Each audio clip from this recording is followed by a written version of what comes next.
recruits ng mga bagong sangre sa kanilang pagbabalik training. Sangre mode on at ready nang pumatay ng mga pasneya sina Bianca Umali, Faith De Silva at Kelvin Miranda sa kanilang wushu training.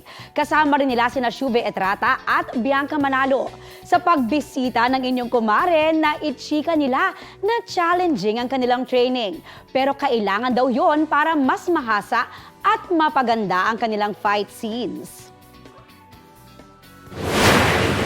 Masaya kasi may bond din siya for all of us. Kasi tulad nito, pare-pares kaming na-challenge. Iba talaga pala yung feeling ng wushu.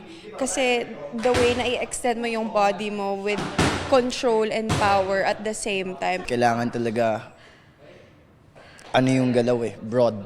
So yung wushu na movement, parang yun yung nababagay na stance para sa aming mga sangre. Nagbabala naman ang GMA Entertainment Group laban sa mga peking audition para sa Kapuso series na kumakalat sa social media. Mag-iingat po tayo ha, ginagamit lang kasi ng mga scammer ang pangalan ng GMA Network para makakuha ng pera, pictures at impormasyon mula sa publiko. Paalala po, wala pong nangyayaring auditions para sa upcoming Kapuso series. Lahat ng official announcement ay ipinopost sa official social media accounts ng GMA.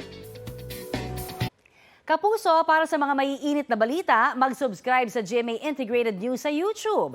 Sa mga kapuso naman abroad, subaybayan nyo kami sa GMA Pinoy TV at sa www.gmanews.tv.